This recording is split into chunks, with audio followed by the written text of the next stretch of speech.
Thank you for listening to Depictions Media Radio.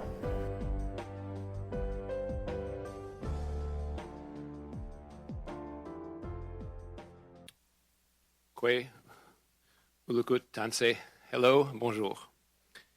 I first want to acknowledge that as I'm in Ottawa, I am speaking to you from the traditional territory of the Algonquin people.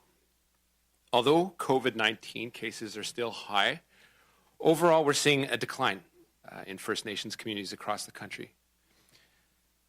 It was also relative good news when it was confirmed that the new UK variant was not found in Paungasi First Nation or in Cross Lake, Manitoba last week. However, since Cross Lake is still facing more than 200 active COVID-19 cases, the Canadian Armed Forces has been deployed to provide on-the-ground support. They are working with Chief and Council to meet their needs, assisting with creating more isolation spaces, helping with the public health awareness campaign, and supporting frontline workers in their work. In Ontario, in response to a COVID-19 outbreak in Wabaseemoong Independent Nations, we've been actively engaged with the province, the Northwestern Health Unit, Kenora Chiefs Advisory, and the First Nation to ensure immediate measures are taken to reduce the chances of further spread. Looking east, I want to recognize the swift response in the Inuit communities of Makivik, Nunatsiavut, after a possible case of COVID-19 was found last week. The community began testing residents immediately to identify any other cases and prevent the spread. Thankfully, all tests came back negative, and that was the product of hard work in the community. I want to lift up the work that people did to make sure that although it was a scare, this is the work that needs to be done. As of February 23rd, in First Nations communities on reserve, we're aware of 1,443 active cases, which brings us to a total of 20,347 confirmed positive COVID-19 cases. There are 18,684 recovered cases and tragically 220 deaths. Nous continuons de travailler avec les Premières Nations et nos partenaires pour poursuivre de près la situation. Nous devons rester vigilants. Les nouveaux variants de la COVID-19 continuent de représenter une menace pour les communautés des Premières Nations, des Inuits et des Métis. Afin de maintenir le nombre de cas bas et de vacciner le plus grand nombre de personnes possible, nous continuons à travailler sans relâche en collaboration avec les organisations des communautés autochtones. Dans l'ensemble, en date du 23 février, 449 communautés autochtones avaient débuté la vaccination. Le nombre de doses administrées à ce jour est plus de 103 000. Avec la Colombie-Britannique et le Québec, qui mènent toutes les autres provinces au niveau des personnes autochtones vaccinées, félicitations à la Colombie-Britannique et au Québec. Along with vaccinating Indigenous communities, we're also supporting vaccine rollout in cities and towns across Canada. Urban Indigenous populations face many, if not the same, systemic barriers to accessing services of those living in isolated or remote communities or on reserve. The National Advisory Committee on Immunization has recommended that all Indigenous adults be a top priority group for vaccination in the second phase of vaccination. This is because Indigenous populations are more vulnerable to the effects of the virus due to unequal access to health care and socioeconomic factors. Provinces and territories must continue to engage with Indigenous partners and leadership while we continue the vaccination campaign. Yesterday, I spoke to Chiefs Fox, Greer, and Crowfoot of the Blackfoot Confederacy in Alberta.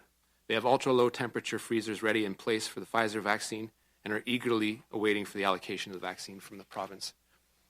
As well, I encourage everyone to read Dr. Teresa Tam's weekly statement, particularly this week's statement, on the importance of prioritizing racialized populations, including Indigenous peoples.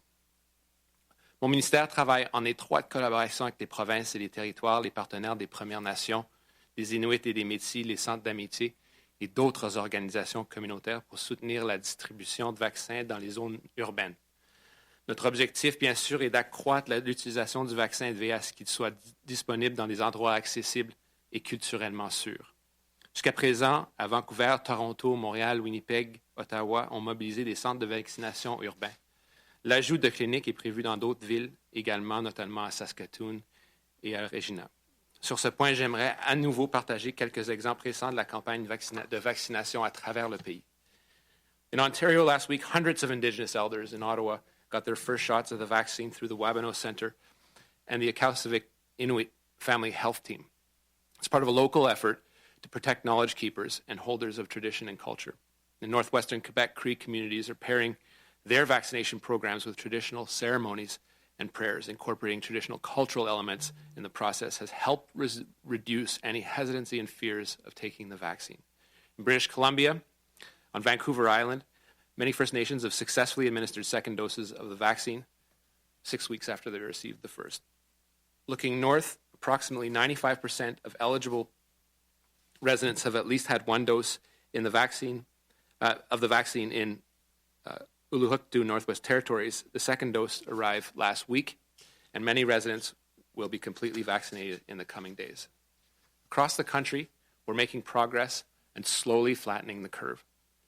Je tiens à nouveau à saluer le remarquable leadership des communautés autochtones pour avoir coordonné et facilité la distribution de vaccins. Votre leadership a fait une immense différence au cours des derniers mois et a sans aucun doute sauvé des vies.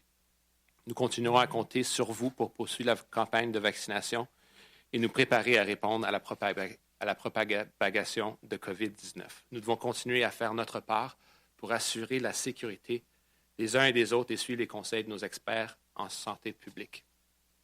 Finally, I would like to take a brief moment to reflect on the progress we've made with First Nations across the country when it comes to access to clean water on reserve. In 2015, we made a commitment to First Nations.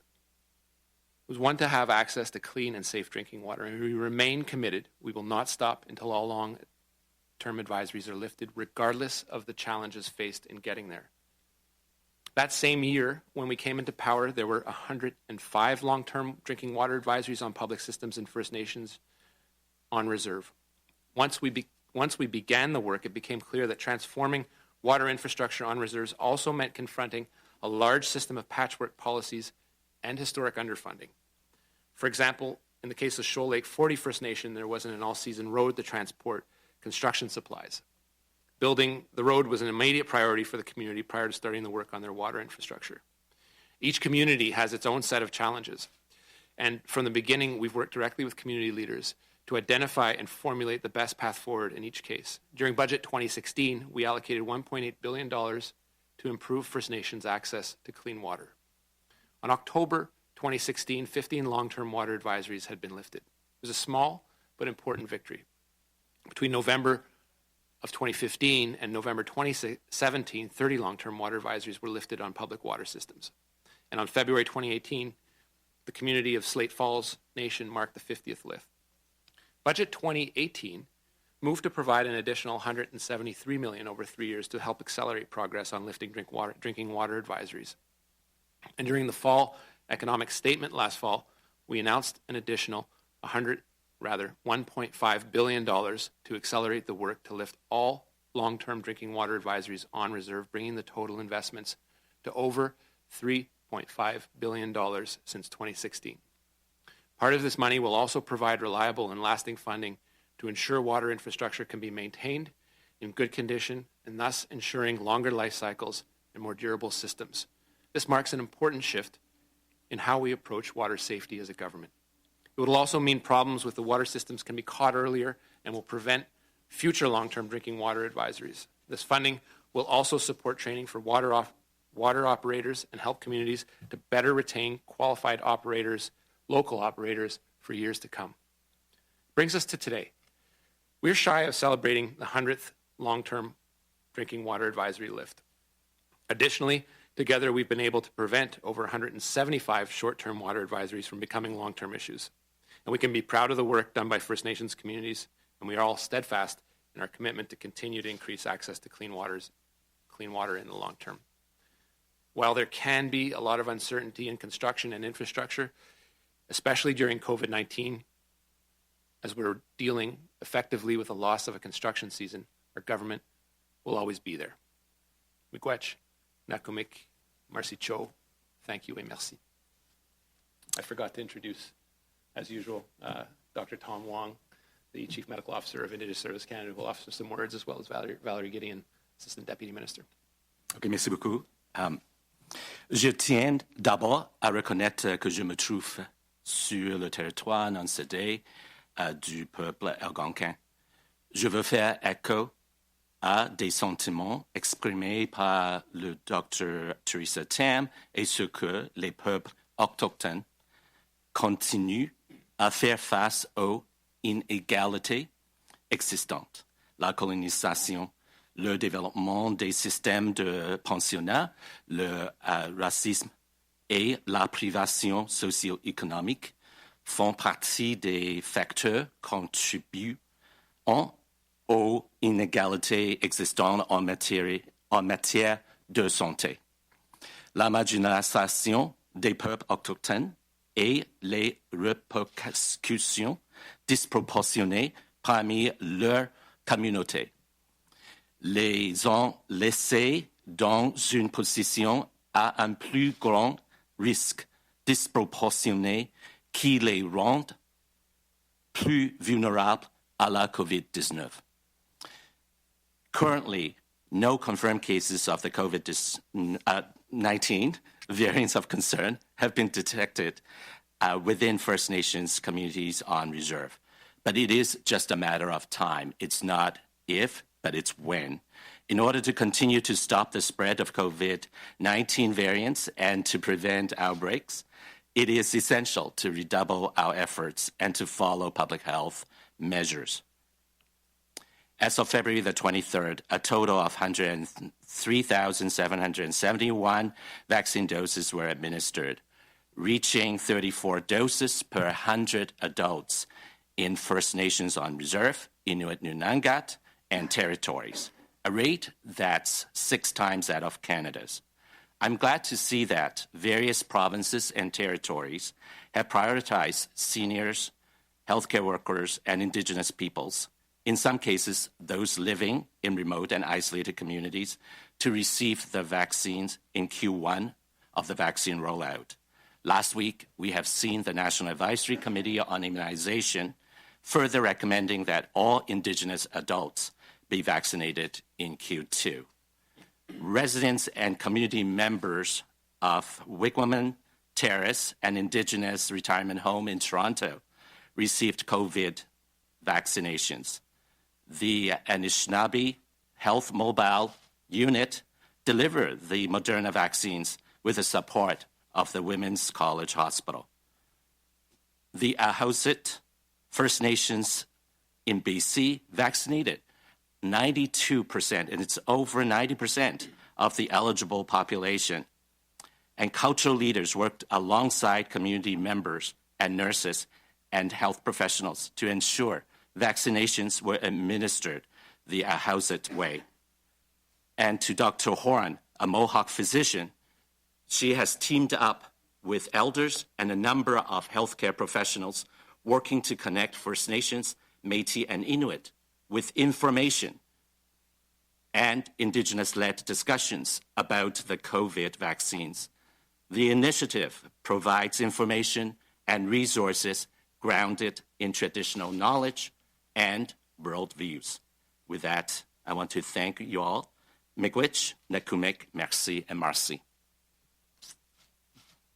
Thank you. We'll now take questions from journalists. One question, one follow-up, and we'll start with questions from the room today. Nous allons maintenant prendre les questions des journalistes, une question et une question du suivi, puis nous allons commencer avec les questions dans la salle. Merci.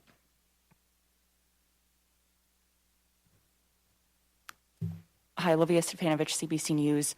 Minister Miller, I'd like to get your response to the fact that people in Yamatang First Nation, they set up isolation tents in the summertime just to help with overcrowding, but now people are permanently living there, and these tents are canvas tents.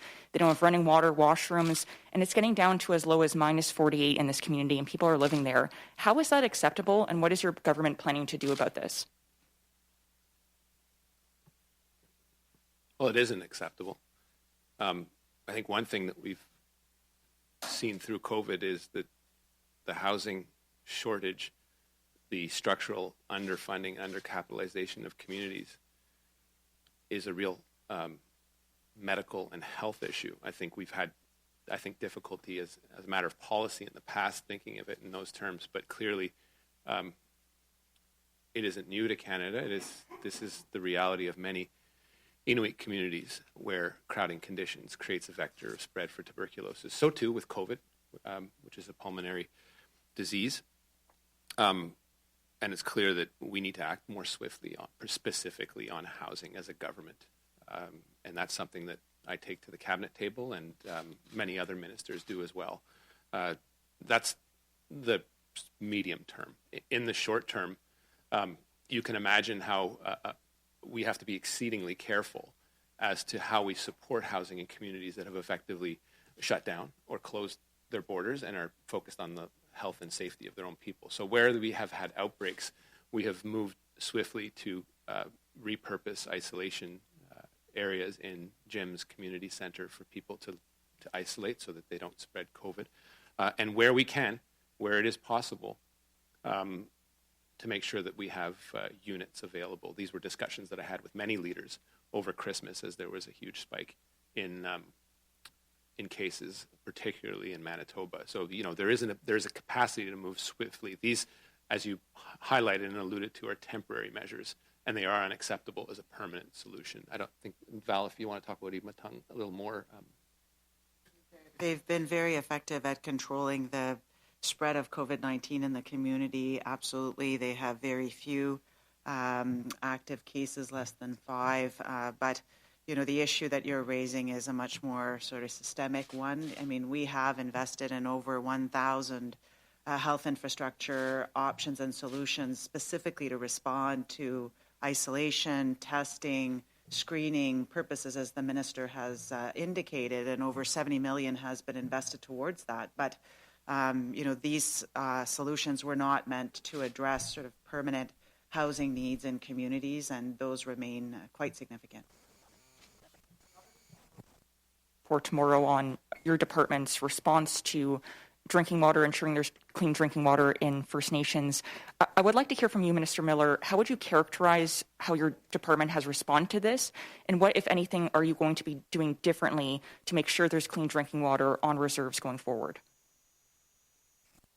Yeah, I think this is a question that I will be more than glad to elaborate at some length once I've had a chance to fully review the report. I suspect it will confirm what my team and I have seen when we were asked when I was asked to take on this role. It's been 15 months. Looking at how we deal with water, we made a very important commitment to lift long-term drinking water advisories, and it is a very important one. I think it's an important one for all Canadians, in particular Indigenous peoples that have lived in these unacceptable conditions in many communities. And it is a goal we are focused on. This comes with a lot of issues that are deeply connected to it. One thing I know that is difficult to measure, and I have difficulty measuring, the Auditor General can't measure, is trust. And that is one, it is a persistent challenge that we face. You and I have talked about it in other contexts. And this is something that we have to keep building. I hope that we can learn something through COVID in terms of trust and how we deal with each other and how we deal with our relationships. But it will be an ongoing problem. I do want to speak to it at length, perhaps when I've had more chance to review it and discuss it with my team. I do think that said, we can't shy away from what COVID has done to slowing things down. We can't shy away from the fact that we moved quickly and invested $1.5 billion in the Fall Economic Statement to address and take a more comprehensive view as to how we approach the removal of long-term water advisories.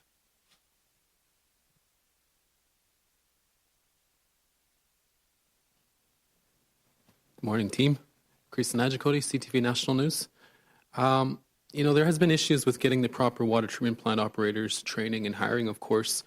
But the other main issue here is providing these operators with the right wage or salary so they will stay in these jobs. They are on call 365 days a year, 24/7.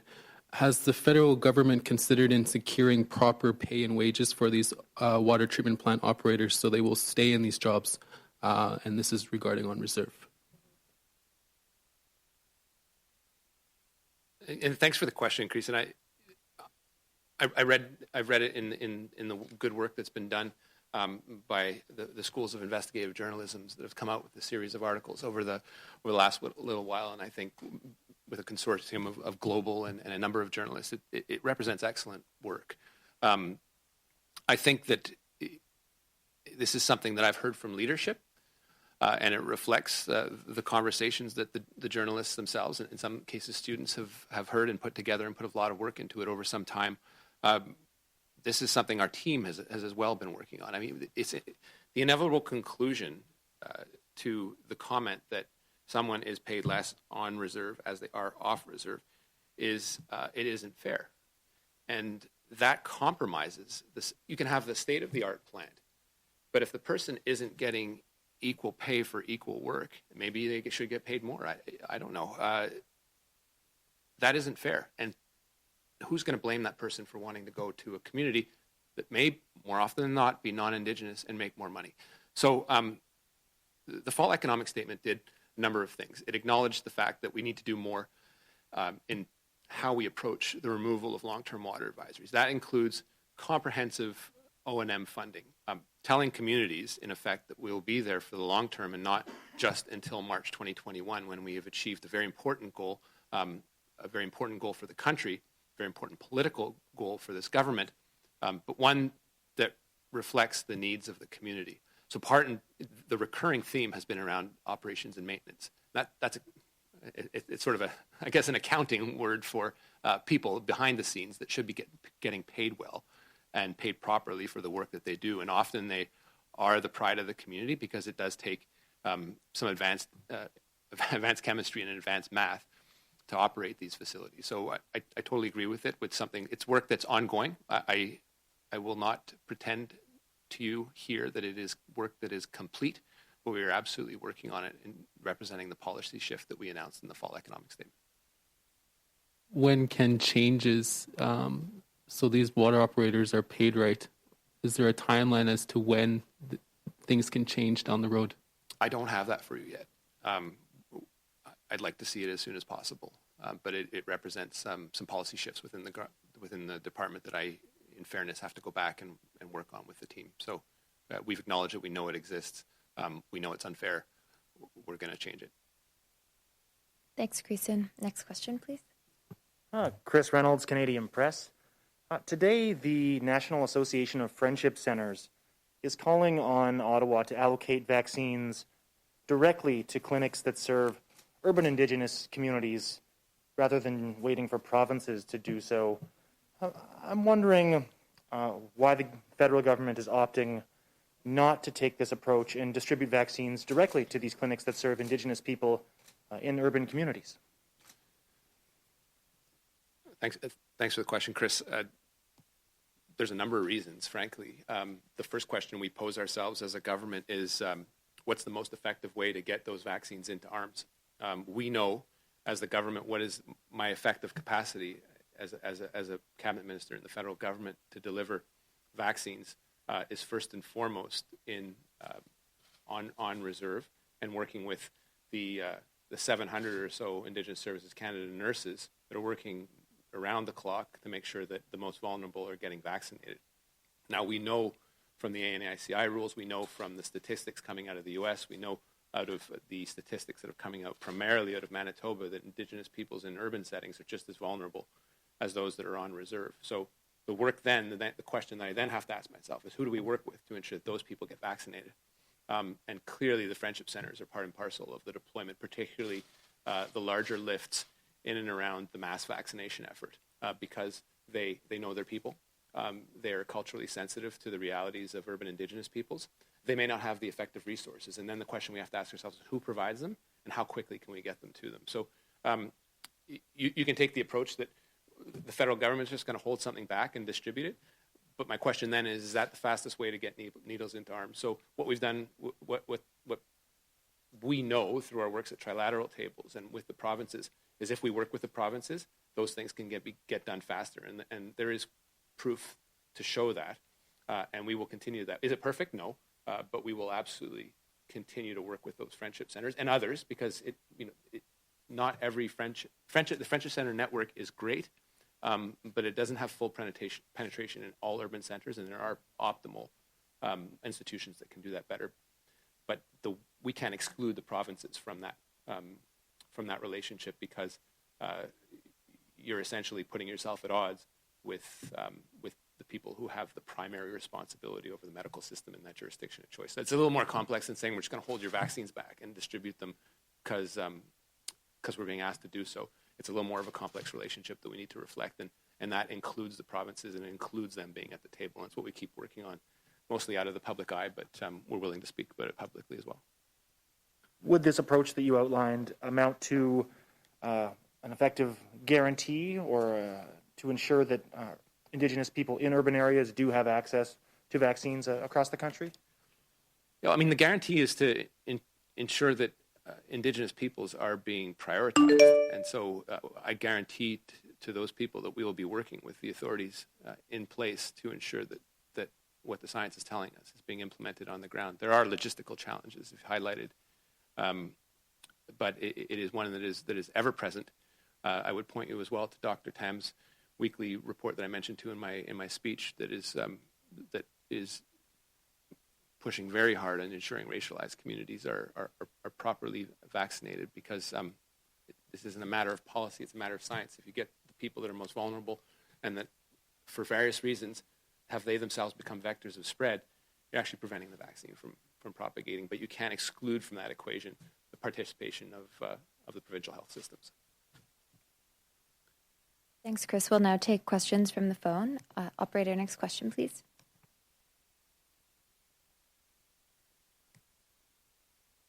La prochaine question est de Philippe Vincent Foisy de Radio-Canada.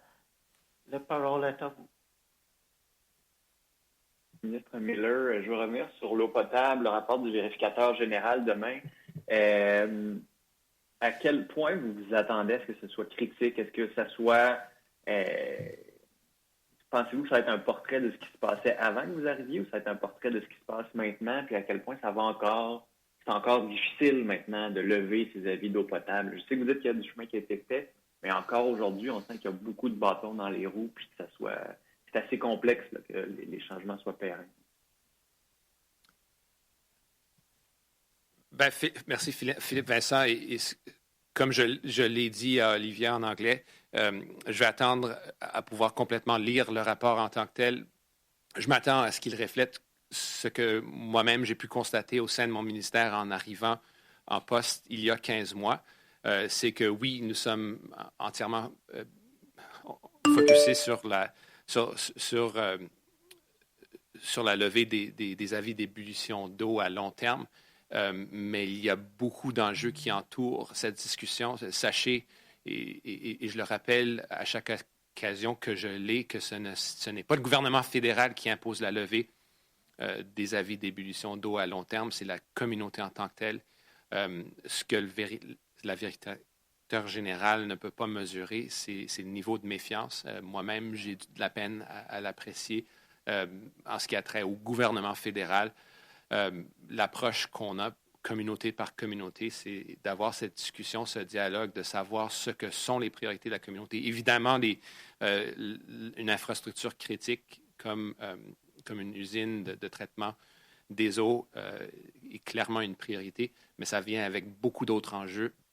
Et ce sont des enjeux qu'on ne peut pas négliger. Et si on prend une approche qui est fixée uniquement sur cette levée d'ébullition d'eau, on manque en même temps la capacité, l'opportunité, l'occasion d'améliorer la relation, mais aussi d'adresser beaucoup d'enjeux qui, au niveau de la relation, sont très importants, que ce soit qui ne sont pas nécessairement liés à la levée de l'avis en tant que tel. Je pense à des priorités que les communautés me communiquent, que ça soit leurs infrastructures critiques qui sont sous-capitalisées et qui le sont et l'ont été depuis des fois des décennies. Alors, je m'attends à ce que le rapport du vérificateur reflète cette réalité, reflète le fait qu'il reste beaucoup de travail à faire, reflète le fait qu'il y a du travail à faire au niveau de cette approche. Une des choses que j'ai entendues maintes fois dans les 15 derniers mois, c'est qu'il y a une approche trop une approche qui n'est pas d'ensemble du gouvernement fédéral en ce qui a trait à l'accompagnement des opérateurs. On sait qu'au Québec, il y a un programme fantastique qui fonctionne et qui fait en sorte qu'il n'y a pas d'avis d'ébullition à long terme. Ce n'est pas le cas à travers le pays. On sait que les opérateurs, ceux qui travaillent dans les usines, c'est des gens hautement qualifiés, mais qui sont mal payés. Et que la formule de financement du gouvernement fédéral laisse à désirer, c'est-à-dire c'est une formule de 80-20 qui demande à la communauté de fournir 20 %. C'est quelque chose qu'on a réglé durant l'énoncé économique de l'automne en annonçant un investissement supplémentaire d'1,5 milliard de dollars. Mais c'est clair que je m'attends à ce que le rapport du vérificateur général reflète ce fait. Philippe, allez-y. Oui, je suis bien, inquiétez-vous pas. La question que tout le monde se pose, c'est comment ça se fait que c'est aussi difficile de régler ça? Là, vous venez nous donner quand même quelques pistes. J'aimerais qu'on s'assoie là, 15 mois après votre arrivée, et qu'on regarde les mois qui s'en viennent, les années qui s'en viennent.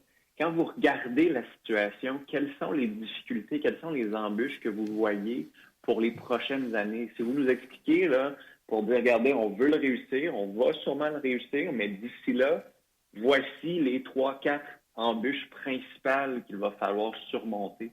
Quelles sont-elles, ces embûches-là, à moyen, court et long terme? Bien, d'abord et avant tout, Philippe Vincent, déficit de confiance envers le gouvernement fédéral qui persiste à tous les niveaux entre les communautés autochtones et le gouvernement, avec cause. On sait que la sous-capitalisation des infrastructures en eau critique se fait depuis des décennies. Dans le cas de Neskantaga, qui a été hautement médiatisé, ça fait un quart de siècle qu'ils sont dans cette situation. C'est inacceptable. On a fait les investissements requis, mais encore, il y a du travail à faire en ce qui a trait à cette approche d'ensemble avec la communauté, de les appuyer, de s'assurer. Écoutez, une personne qui est sous avis d'ébullition d'eau, ça veut dire que tous les enfants de 25 ans et plus, 25 ans et moins plutôt, n'ont jamais eu accès à de l'eau sûre et sécuritaire. Alors, c'est clair qu'il y a de la méfiance. Donc, question d'avoir cette communication à la communauté pour s'assurer et leur donner cette confiance auquel ils ont droit. J'ai très difficile pour une personne comme moi qui n'a jamais vécu, non autochtone, jamais vécu cette réalité, d'essayer d'offrir des excuses puis des explications pour un quart de siècle de sous-financement. C'est inacceptable et toute excuse que je pourrais présenter, toute cause ne serait pas crédible. Le défi auquel je fais face comme ministère du cabinet, c'est d'assumer cette responsabilité, de m'assurer avec mon équipe que nous avons les investissements en place et que nous avons ces pistes de solutions pour accompagner chaque communauté. Ce que je veux faire, et je pense qu'on est rendu, parce qu'on sera rendu à peut-être en deçà de 40 communautés qui seront encore sous avis d'ébullition d'eau, avec à l'intérieur de ceux-ci une bonne douzaine qui sont prêts à lever leur avis. Je veux être dans une position pour que les Canadiens puissent regarder sur notre site web l'état des choses dans chaque communauté, pour savoir qu'il y a des pistes de solutions, qu'il y a dans chaque communauté un plan. Et puis, ce qui n'a pas été rapporté trop, c'est que dans chaque communauté, il y a un plan de match. Et ce sont des gens qui travaillent excessivement fort pour lever cet avis, pour travailler avec la communauté, pour assurer qu'ils ont de l'eau sûre et sécuritaire. Et c'est la position dans laquelle je vais être à la fin du mois de mars pour que si jamais quelqu'un a des questions sur une communauté en particulier, ils peuvent le savoir pour savoir qu'ils ont un plan de match. Il y a 2 communautés, Shoal Lake 40 que j'ai mentionné en introduction, puis Tyendinaga, Mohawks of the Bay of Quinte, qui ont entre eux 13 avis, mais ils ont tous les investissements nécessaires et jusqu'à la dernière vérification, ils étaient très contents avec le plan de match, mais ils vont aller au-delà par plusieurs mois du délai fixé par le gouvernement de mars 2021. Merci, Philippe Vincent. Prochaine question, s'il vous plaît.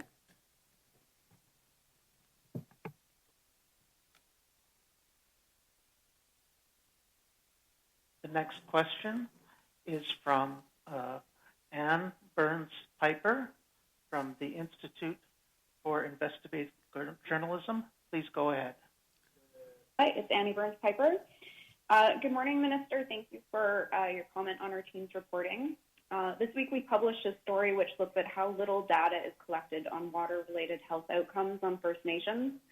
You have admitted that substandard water leaves communities more vulnerable to COVID-19.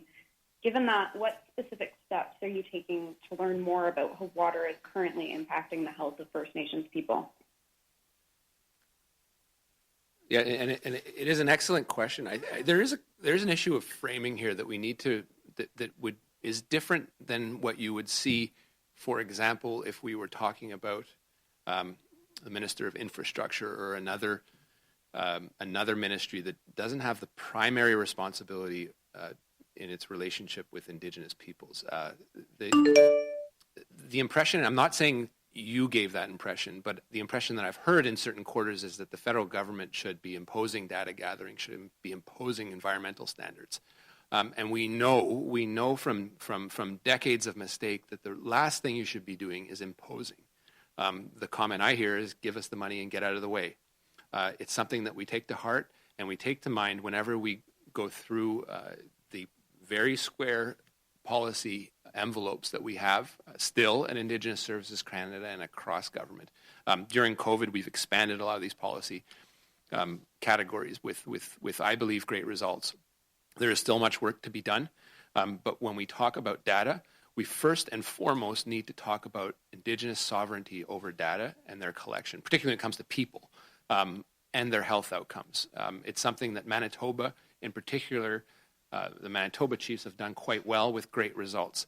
To suggest that the federal government should be imposing these things is wrong. It doesn't reflect the relationship that is necessary to be had between Indigenous peoples. Does it result by the same extent in a lack of information that we can collate and gather centrally? Perhaps. But I believe that if we work in partnership, we can get that data and be able to work with it centrally.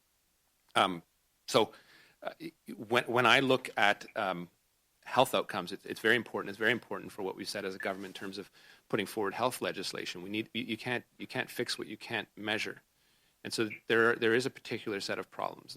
We've had a very important community wellness index that has been very useful for the government. That is the result of StatsCan data and work that we do with communities to get their data back from us on every 3 years. The community wealth index, health index. So every 3 years, I don't believe that it necessarily measures water indicators as well as what you are perhaps suggesting we should do, but I certainly think it's something to discuss and to consider further as we move forward, because that is data that can help. If you have, we know that water insecurity in communities is often reflective of general wellness in a community. We know that from our experience in Grassy Narrows. So I leave it at that, knowing that that's an incomplete answer, but very important to have that framing. Annie, do you have a follow-up? Yes. We presented your office with research that showed that First Nations communities with truck-to-cistern systems face twice the risk of COVID-19. What steps is your department taking to learn why this may be happening? When we last talked, I asked you for that report. I think that was a few weeks ago, and I think it's actually very important that we get that data and take a look at it. I understand that there are issues with how water gets delivered, whether it's piped directly from the plant or into cisterns. But again, that data is important. I haven't seen it yet, and if you haven't, we talked about it during that interview. But I would be very, very eager to review it myself, because it is data that is always helpful to have, and I'd be glad to review it. Thanks, Annie. Operator, next question, please. Thank you. The next question is from Willow Fiddler from Globe and Mail. Please go ahead. Hi, good morning. First question for Dr. Wong and Minister Miller. You say it's just a matter of time before the variants get into the First Nations. I'm wondering, what will that do to the curve that you say is flattening across the country? And can people expect that to be the third wave? I'll let Tom go first. Yeah, thank you very much, for the question. We're very concerned, and I think every Canadian needs to be concerned about the new variants. One of the things that we have to remind ourselves is that there are tools, there are public health tools. It's adherence to those public health measures. We're still seeing individuals participating in large gatherings without masks, 200, 300 people. We are still seeing people going to parties, for example. And those are things that we must redouble our efforts. And each individual, all of us, in all communities, in the cities, we need to double down on the efforts. And we know that public health measures work. And in addition to that, there's the vaccine, and more vaccines are coming into Canada, as Dr. Tam and Major General Fortin have said, coming into Canada in the coming weeks, in the coming months. When, there's vaccine in the community, it's so important, to listen to the vaccine champions in the communities, discuss with the champions, about, what we know about the vaccines and how it could help, the spread of the virus and to protect ourselves. And all of those are extremely important. When I said that it's just a matter of time, when it gets to northern communities, and when we look at all over Canada, right now, there's the spread of the variants of concern in different parts of Canada. And we want to actually make sure that there's no complacency, because there's a constant traffic between the north and the south, and it's just a matter of time before the first case, will be showing up in whether it's First Nations, Inuit, or Métis communities. Thank you. And Minister. Yeah, just briefly to add on, as Tom said, it's not a matter of if, it's a matter of when, and it wouldn't surprise me that we get confirmation that there are variants of concern in Indigenous communities. The potential consequences can be devastating for the reasons that you, Willow, have documented in the past, historical inequities. This virus can spread very quickly, and we have the data now from what we've seen in particular in the United States to prove it. And a variant of concern will require us, and will require to everyone, to mobilize an immense amount of assets to do things that we don't have to do in non-Indigenous communities because those historical inequities are not there. Every COVID case is not the same. If it is in a northern and remote community that has a population per household that exceeds 5, 6, 7, 8, 9, 10, it's a tinderbox, and it can be devastating for a community. I did point to the U.S., but we had our own experience in Shamattawa where the positivity levels were well exceeding 50% over Christmas, and that was super scary. I want to take the opportunity to thank all the pandemic teams, Indigenous-led pandemic teams in the armed forces for standing ready, because if there is a third wave and it's variant-driven, it could be more devastating than the second. Willow, do you have a follow-up? Thanks. Yeah, I have a follow-up. I just received this a few minutes ago, actually, but Neskantaga First Nation is now declaring a state of emergency for its off-reserve members in the middle of an outbreak, they say, COVID outbreak. So they're saying 6% of their off-reserve population is testing positive, with 12, that being 12 members, one in critical condition in the Thunder Bay Hospital, calling on Indigenous services to fund emergency housing to accommodate the homeless population who have been forced off reserve to a lack of housing. Do you have a comment or response to that? How prepared are you to offer assistance? Yeah, well, we're prepared to offer any and all assistance. We've been in pretty tight contact with authorities in Thunder Bay. I think I'll pass it over to Valerie Gideon if she has any information on that. Not specifically about members of Neskantaga, but certainly we've had outreach to particularly the request for us was around a health human resource capacity, additional capacity to support the city of Thunder Bay that are experiencing a rising number of cases. So as the minister noted, we certainly will be connected to their emergency operations teams to look at whatever it is that we can do. And throughout this pandemic, we have funded supports for First Nations that are living away from communities through various organizations that serve their needs in urban centers or even in northern Saskatchewan, for example, where we're able to support the La Loche broader community during their outbreak situation. So we certainly do have some funding resources that we can leverage in order to be able to provide support to First Nations that are living away and are feeling either are directly affected by COVID or are feeling extremely vulnerable to an outbreak situation there. Thanks, Willow. And this concludes today's press conference. Ceci met fin à la conférence de presse. Merci. This show has been produced by Depictions Media. Please contact us at depictions.media for more information.